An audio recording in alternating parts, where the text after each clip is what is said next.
Tourism minister గారు. నమస్కారం అధ్యక్ష. ఆంధ్రప్రదేశ్ రాష్ట్ర పర్యాటక కీర్తి కిరీటంలో విశాఖపట్నం కలికితురాయి అధ్యక్ష. 2024 డిసెంబర్లో పర్యాటక శాఖ 2024-29కి సంబంధించి ప్రత్యేకమైనటువంటి విధానాన్ని ఏర్పాటు చేయడం వల్ల విశాఖపట్నం పరిసర ప్రాంతాలు విశాఖపట్నంలో కూడా అనేక కార్యక్రమాలు చేపట్టడం జరిగింది అధ్యక్ష. ముఖ్యంగా విశాఖపట్నాన్ని ఒక యాంకర్ హబ్గా చేయాలని హబ్ అండ్ స్పోక్ మోడల్లో దాని ప్రకారం విశాఖపట్నం చుట్టూ థిమాటిక్ సర్క్యూట్లు ఏర్పాటు చేయడానికి ప్రతిపాదించాం అధ్యక్ష. అందులో సింహాచలం టెంపుల్ సర్క్యూట్, విశాఖపట్నం బౌద్ధ సర్క్యూట్, విశాఖపట్నం బీచ్ సర్క్యూట్, అదేవిధంగా ఎకో టూరిజం సర్క్యూట్ను కూడా ఏర్పాటు చేస్తున్నాం అధ్యక్ష. విశాఖపట్నం, భువనేశ్వర్, కోల్కతా మరియు విశాఖపట్నం, చెన్నై, ట్యూటికోరన్ వీటికి సంబంధించి ఒక సీ క్రూజ్ని ఒక సర్క్యూట్గా ఏర్పాటు చేయాలనేటువంటి ప్రతిపాదన చేశాం అధ్యక్ష. విశాఖపట్నం, అరకు సీప్లేన్ సర్క్యూట్లు కూడా, అదేవిధంగా అడ్వెంచర్ టూరిజం హబ్గా విశాఖపట్నాన్ని ఏర్పాటు చేయాలని ఈ మధ్యకాలంలో సిఐఏ వాళ్ళతో కలిసి చేసినటువంటి భాగస్వామ్య సదస్సులో విశాఖపట్నం హబ్లో హోటళ్ళు మరియు రిసార్ట్స్ ఏర్పాటు కోసం రమారమి 8,650 కోట్ల రూపాయలు విలువైనటువంటి 50 MOUల్ని చేసుకోవడం జరిగింది అధ్యక్ష. అదేవిధంగా స్టేట్ ఇన్వెస్ట్మెంట్ ప్రమోషన్ బోర్డులో 16 ప్రాజెక్టుల్ని ప్రభుత్వం ఆమోదించింది అధ్యక్ష. ఇవి 2,858 రూములను ఏర్పాటు చేయడానికి మరియు 4,098 కోట్ల రూపాయల పెట్టుబడికి కూడా ఈ SIPBలో మనం శాంక్షన్లు చేసుకోవడం జరిగింది అధ్యక్ష. అదేవిధంగా భారత ప్రభుత్వం యొక్క నిధులు ఈ ప్రాంతంలో విశాఖపట్నం పరిసర ప్రాంతాల్లో సమకూర్చినవి. మనకి ప్రసాద్ స్కీమ్ కింద సింహాచలం శ్రీ వరాహలక్ష్మీ నరసింహస్వామివారి దేవస్థానం ఆలయ అభివృద్ధికి 54 కోట్ల 4 లక్షలు, స్వదేశీ దర్శన్ 2 కింద అరకులోని బొర్రా గుహ అనుభవ అభివృద్ధి కోసం 28 కోట్ల 87 లక్షలు కేటాయించడం అయింది అధ్యక్ష. పనులు కూడా జరుగుతున్నాయి అధ్యక్ష. అదేవిధంగా విశాఖపట్నంలో ఈ మధ్యకాలంలో ముఖ్యమంత్రి గారి నేతృత్వంలో ఒక హోమ్ స్టే పాలసీని కూడా తీసుకొచ్చాం అధ్యక్ష. హోమ్ స్టే పాలసీ ద్వారా అదేవిధంగా బెడ్ అండ్ బ్రేక్ఫాస్ట్ అప్గ్రేషన్లో కూడా మొత్తం వైజాగ్ పరిసర ప్రాంతాల్లో ఒక 490 హోమ్ స్టేలు కూడా ఏర్పాటు చేయడానికి ప్లాన్ చేస్తున్నాం అధ్యక్ష. Rushikonda beach, Thimmapuram beach, Sagar Nagar beach మరియు గోస్తని బ్యాక్ వాటర్స్ అంటే భీమిలీ దగ్గర స్కూబా డైవింగ్, పారామోటరింగ్, మళ్ళీ ఇంకొక 10 యాక్టివిటీస్ సీకి సంబంధించినటువంటి యాక్టివిటీస్ని ప్రారంభిస్తున్నాం అధ్యక్ష. 6 నెలల్లో 25 కంటే ఎక్కువ కార్యకలాపాలు ఆల్రెడీ ప్రారంభించడం జరిగింది అధ్యక్ష. పక్కన విశాఖపట్నంలో బౌద్ధ సర్క్యూట్ ఆంధ్రప్రదేశ్ ట్రావెల్ మార్ట్తో కలిసి చేసినటువంటి కార్యక్రమంలో బౌద్ధ సర్క్యూట్ని ప్రారంభించడానికి విశాఖపట్నం చుట్టూ ఉన్నటువంటి తొట్లకొండ, బావికొండ వీటి ద్వారా కూడా ఆ కార్యక్రమాన్ని చేయాలని ప్లాన్ జరుగుతుంది అధ్యక్ష. అదేవిధంగా కార్డేలియా క్రూజ్ వారు ఇప్పటికే మనకి విశాఖపట్నం, పుదుచ్చేరి, చెన్నైలకి సంబంధించి ఒక క్రూజ్ని ఏర్పాటు చేయడం జరిగింది. రాబోయే రోజుల్లో మరిన్ని ట్రిప్పులు ఆ క్రూజ్ ద్వారా చేయించడానికి కూడా ప్లాన్ చేస్తున్నాం అధ్యక్ష. అదేవిధంగా హైదరాబాద్ మరియు విశాఖపట్నం మధ్యలో కార్వాన్ బస్సు సర్వీస్ని ఏర్పాటు చేసాం అధ్యక్ష. ఈ మధ్యకాలంలో కార్వాన్ పాలసీని కూడా తీసుకొచ్చి అన్ని చోట్ల కూడా కార్వాన్ పార్కులను కూడా ఏర్పాటు చేయాలనేటువంటి ఆలోచన జరుగుతుంది అధ్యక్ష. ముఖ్యంగా మీకు విశాఖపట్నంలో ఈ మధ్యకాలంలో ముఖ్యమంత్రి గారి ద్వారా ప్రారంభించబడినటువంటి hop on hop off bus service కూడా చాలా మంచి రిజల్ట్ ఇస్తుంది అధ్యక్ష. విశాఖపట్నంలో ఉన్నటువంటి భీమిలి వరకు ఉన్నటువంటి ప్రత్యేక సందర్శక క్షేత్రాలన్నింటినీ కవర్ చేసే విధంగా ఈ hop on hop of bus ప్రారంభించడం జరిగింది అధ్యక్ష. అదేవిధంగా వైజాగ్లోను, అరకు వ్యాలీలోను కూడా హెలీ టూరిజంను కూడా ఈ మధ్యకాలంలో ప్రారంభించాం అధ్యక్ష. ఇవి ముఖ్యంగా ఈ మధ్యకాలంలో ముఖ్యమంత్రి గారి యొక్క ఆలోచన ఏంటంటే భారత్ మండపం తరహాలో ఆంధ్రప్రదేశ్లో కూడా ఆంధ్ర మండపాన్ని అభివృద్ధి చేయాలనేటువంటి ఆలోచన అధ్యక్ష. దీంతోపాటు విశాఖపట్నంలో ఉన్నటువంటి చుట్టూ ఉన్నటువంటి బీచ్లను అభివృద్ధి చేయాలని, దీంట్లో ప్రధానంగా ఏదైతే విశాఖపట్నం ఎకనమిక్ రీజియన్ ఉందో దాని కింద ప్రత్యేకమైనటువంటి కార్యక్రమాలను చేపట్టాలనేటువంటి మాత్రం విషయాన్ని తీసుకుంటున్నాం అధ్యక్ష. ఈ మొత్తంగా చూసుకున్నప్పుడు మీరు విశాఖపట్నం పక్కన ఉన్నటువంటి అనేక ప్రాంతాలని కలుపుతూ చేసినటువంటి అనేక ప్రయత్నాలు సత్ఫలితాలను ఇస్తున్నాయి.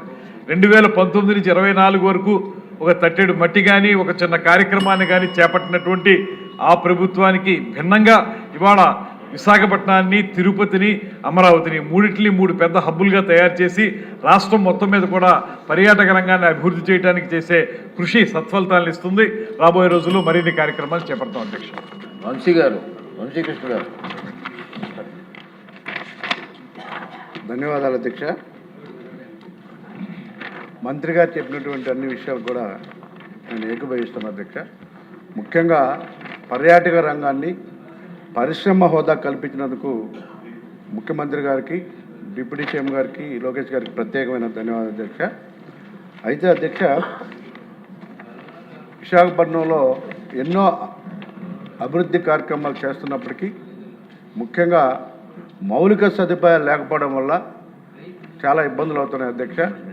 గత ప్రభుత్వం ఉన్నటువంటి ఒకే ఒక టూరిజం రిసార్ట్ని కూడా ఎరగొట్టి ఆయన 30 సంవత్సరాల కళని నెరవేర్చుకోవడానికి ఒక ప్యాలెస్ కట్టారు అధ్యక్ష. అది కూడా లేదు అధ్యక్ష. అక్కడ ముఖ్యంగా విశాఖపట్నంలో ఇప్పుడే మంత్రి గారు చెప్పినట్టుగా ఎక్కువ పెట్టుబడులు పెట్టే వాళ్ళకి సబ్సిడీతో పాటు దాదాపుగా ఒక 10 వరకు ఒక మెగా ప్రాజెక్ట్ తీసుకొచ్చి ఒక ఓబరాయ్ హోటల్స్ కావచ్చు, మేఫెయిర్ కావచ్చు, మెగ్లాన్ కావచ్చు, చాలా సంస్థలు వచ్చి ఆ ప్రాంతం అంతా అభివృద్ధి జరిగి యూత్ అంతా కూడా ఎంప్లాయ్మెంట్ వచ్చే అవకాశం ఉంది అధ్యక్ష. అయితే అధ్యక్ష, విశాఖపట్నంలో ముఖ్యంగా అరకు అనేది చాలా ఇంపార్టెంట్ కాబట్టి విశాఖపట్నం నుంచి అరకు వెళ్ళే మార్గం మాత్రం కొంచెం చిన్నగా ఉంది అధ్యక్ష. దానికి కొంచెం పెద్దగా చేయాలని చెప్పేసి మీ ద్వారా కోరుకున్నాం అధ్యక్ష. ఇంకోటి రెండోది అన్నిటికంటే మేజర్గా ప్రాబ్లం ఉంది అధ్యక్ష. సిఆర్జెడ్ జోన్ అన్నది చాలా ఇంపార్టెంట్ అధ్యక్ష. ఎన్ఆర్ నుంచి భీముల వరకు ఉన్నటువంటి ప్రాంతంలో చాలా ఇబ్బందులు పెడుతున్నారు అధ్యక్ష. చిన్న చిన్న వ్యాపారస్తులు కూడా వ్యాపారం చేసుకోలేకుండా చాలామంది దళారులు అక్కడ చేరిపోయి కేసులు వేయడము అలాంటి చాలా ఇబ్బంది పెడుతున్నారు అధ్యక్ష. దాన్ని జోన్ 3 నుంచి జోన్ 2కి తేవాలని చెప్పేసి మీ ద్వారా మంత్రి గారికి తెలియజేస్తున్నారు అధ్యక్ష. గతంలో కూడా చెప్పాము అధ్యక్ష. దాని మీద ఎటువంటి ఇంకా యాక్షన్ తీసుకోలేదు అధ్యక్ష. ఆ ప్రాంతంలో ఉన్న వ్యాపారస్తులు కూడా చాలా ఇబ్బంది పడుతున్నారు అధ్యక్ష. ఇకపోతే అధ్యక్ష,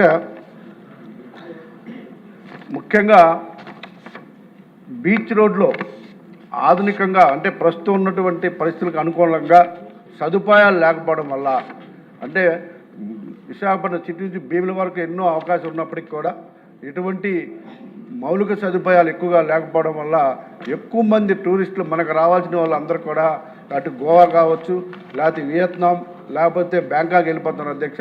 దాని మీద ప్రత్యేకంగా దృష్టి పెట్టి మన దగ్గర కూడా అద్భుతమైనటువంటి బీచ్ ఉంది కాబట్టి దాన్ని ఆ విధంగా కూడా అభివృద్ధి చేయాలని చెప్పేసి మీ ద్వారా మంత్రి గారు తెలియజేస్తున్నాం అధ్యక్ష. రానున్న రోజుల్లో విశాఖపట్నం అనేది ఒక అద్భుతమైన సిటీ అధ్యక్ష. ఎప్పుడైనా సరే ఏ దేశం కూడా ఇప్పుడు మనం చూస్తున్నాం అధ్యక్ష, అన్ని దేశాలు కూడా టూరిజంకి చాలా ఇంపార్టెన్స్ ఇస్తున్నాయి కాబట్టి ఆ ప్రాంతంలో మౌలిక సదుపాయాలు కానీ పెరిగితే ఆటోమేటిక్గా అందరూ కూడా టూరిస్టులు విశాఖపట్నం వైపు చూస్తారు అధ్యక్ష. భారతదేశంలో విశాఖపట్నం అనేది చాలా ఇంపార్టెంట్ కాబట్టి దక్షిణ భారతదేశంలో నెంబర్ 1 టూరిస్ట్ ప్లేస్గా ఉంది అధ్యక్ష. దీన్ని మనం అభివృద్ధి చేయాలని చెప్పేసి మీ ద్వారా మంత్రి గారికి తెలియజేస్తున్నాం. మన ఆదాయ వనరులు అన్నీ కూడా ఇతర దేశాలకు వెళ్ళిపోతా ఉన్నాయి అధ్యక్ష. ఈ మధ్యకాలంలో అందరూ వియత్నాం వెళ్ళిపోతున్నారు కాబట్టి అవన్నీ అరికట్టాలంటే ఇక్కడ కొంచెం టైం కూడా పెంచి కొంచెం అద్భుతంగా ఆ విశాఖపట్నాన్ని అభివృద్ధి చేయాలని టూరిజం పరంగా మీకు తెలియజేస్తున్నాం. విజయ్ కృష్ణ గారు, అందరూ విదేశాలు వెళ్ళిపోతున్నారంటే ఇక్కడ ఎంటర్టైన్మెంట్ రావాలి కదా, ఎంటర్టైన్మెంట్ కూడా పెట్టండి. రామకృష్ణ గారు, అందరూ వెళ్ళిపోతున్నారండి. రామకృష్ణ గారు సార్, ధన్యవాదాలు అధ్యక్ష. ఒక నిమిషం సార్, మీకు కూడా తెలుసు అధ్యక్ష, భీమునిపట్నం ఎమ్మెల్యే గారు ఒక నిమిషం ఇస్తే మాట్లాడతారా? తిమ్మాపురం దగ్గర నుంచి భీమిలి వరకు అభివృద్ధి చెందే బీచ్ రోడ్ని గత సంవత్సరం మన ప్రభుత్వం వచ్చిన దగ్గర నుంచి కూడా సిఆర్జెడ్ 3 నుంచి సిఆర్జెడ్ 2కి మార్చమని అనేక సార్లు విన్నవించడం జరిగింది మంత్రి గారికి కానీ ముఖ్యమంత్రి గారికి కానీ. ఆ సిఆర్జెడ్ 2 కనుక చేయకపోతే సముద్ర పొడ్డున బిల్డింగులు కట్టలేము అధ్యక్ష, రోడ్డుకి ఇటు పక్కన కట్టలేని పరిస్థితి. 9 మీటర్లు మించి కట్టకూడదు. ఇంకే 9 మీటర్లు కట్టి బిల్డింగులు పర్యాటకం ఎలాగ అభివృద్ధి చెందుద్ది అధ్యక్ష. అందులో గత నవంబర్, డిసెంబర్, ఈ జనవరి నెలలో ఈ 10 సంవత్సరాల్లో ఎప్పుడూ లేనంత మంది టూరిస్టులు విశాఖపట్నం వచ్చారు అధ్యక్ష. అలాగే బీచ్ రోడ్లో టూరిస్టులు దీనికోసం పోలీస్ స్టేషన్ కూడా స్థలం ఇవ్వడం జరిగింది అధ్యక్ష. జోడుగొండపాలెంలో ఫ్రెండ్లీ పోలీస్ అని చెప్పి 14-19లో ఇప్పటివరకు ఆ పోలీస్ స్టేషన్ బిల్డింగ్ కూడా ప్రారంభించలేదు. దయచేసి సిఆర్జెడ్ మీద ప్రత్యేక దృష్టి పెట్టాలని మీ ద్వారా మంత్రి గారిని కోరుకుంటున్నాను అధ్యక్ష. ధన్యవాదాలు. మాట్లాడతారా శ్రీనివాస్ గారు? భీమునిపట్నం. ఓకే మినిస్టర్ గారు. అధ్యక్ష, అంటే ఆ ఏరియా బీచ్ ఏరియా అండి భీమపట్నం.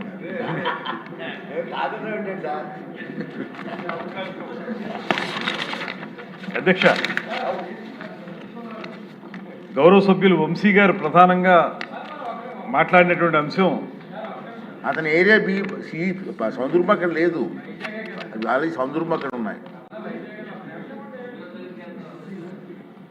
అధ్యక్ష, ప్రధానంగా వంశీ గారు అడిగినటువంటి విషయం మౌలిక సదుపాయాల కల్పన. అధ్యక్ష, నిజానికి ఈ ప్రభుత్వం అధికారంలోకి వచ్చిన దగ్గర నుంచి కూడా తీసుకొచ్చినటువంటి కొత్త పాలసీ కానీ లేకపోతే టూరిజంకి ఇండస్ట్రీ హోదా ఇవ్వటం కానీ వీటి వల్ల మౌలిక సదుపాయాల కల్పన కూడా విస్తృతంగా చేపట్టాం. అధ్యక్ష, ఇందాకే నేను మనవి చేసినట్లుగా రమారమి ఈ మధ్య కాలంలోనే ఒక్క విశాఖపట్నం పరిసర ప్రాంతాల్లోనే 8,650 కోట్ల విలువైనటువంటి పెట్టుబడులను ఆకర్షించి దాని ద్వారా మనం అనేక హోటల్స్ని రూమ్స్ని ఏర్పాటు చేయడానికి ప్రయత్నం జరుగుతుంది. అధ్యక్ష, మనం వచ్చిన తర్వాతే వచ్చినటువంటి అనేక రకాల ప్రాజెక్టులు ఒబరాయ్ కానివ్వండి, మేఫెయిర్ కానివ్వండి, అదేవిధంగా అట్మాస్ఫియర్ కోర్ కానివ్వండి, ఇలాంటి హోటల్స్ రావడానికి ఇప్పుడు పెద్ద ఎత్తున అక్కడ కార్యక్రమాలు నడుస్తున్నాయి. అధ్యక్ష, దానితో పాటు మొత్తంగా సముద్ర తీర ప్రాంతంలో ఉన్నటువంటి కోస్టల్ రెగ్యులేషన్ జోన్ ఏదైతే ఉందో సిఆర్జెడ్, ఈ సిఆర్జెడ్ విషయంలో కొంత టూరిజం ప్రాజెక్టులకి కొంత వెసులుబాటు కల్పించే అవకాశం ఉంది. అధ్యక్ష, దాని గురించి మనం ప్రయత్నం చేస్తూ ఉన్నాం. దాంతోపాటు సిఆర్జెడ్ 19 వస్తే తప్పనిసరిగా ఏవైతే వారు చెప్తున్నటువంటి 2 నుంచి 3కి 3 నుంచి 4కి అనేటువంటిది ఏ కార్యక్రమం అయితే ఉందో దాని ప్రకారం నిర్మాణాలకు కానీ 9 మీటర్లు దాటి నిర్మించుకోవడానికి కానీ ఇవన్నీ కూడా అవకాశాలు దొరుకుతాయి. అధ్యక్ష, దానికోసం వేచి చూస్తున్నాం. తొందరలోనే సిఆర్జెడ్ 19 వస్తుంది, వచ్చిన వెంటనే ఆ కార్యక్రమాలు కూడా చేపడతాం. అధ్యక్ష, ఒకసారి సభ్యులు అర్థం చేసుకోవాల్సింది కోస్టల్ రెగ్యులేషన్ జోన్ అనేటువంటిది మన పరిధిలో ఉండేది కాదు. అధ్యక్ష, అది కేంద్ర ప్రభుత్వ పరిధిలో ఉండేది. వారు ఏ రకమైనటువంటి నిబంధనలు పెడితే దానికి అనుగుణంగానే మనం పనిచేయాలి తప్పితే మనంతటా మనం చేయడానికి ఉండదు. కాబట్టి దానికి అనేక పర్యాయాలు కేంద్ర ప్రభుత్వానికి మనం రాసాం. కనీసం ఈ టూరిజం ప్రాజెక్టులకి మనకు అవకాశం కల్పించండి అనేటువంటి మాట రాసాం. త్వరలోనే సిఆర్జెడ్ 19 రాగానే ఇవన్నీ కూడా ప్రారంభిస్తాం అనేటువంటి మాట తమ ద్వారా తెలియజేస్తాం. యాక్చువల్గా 2000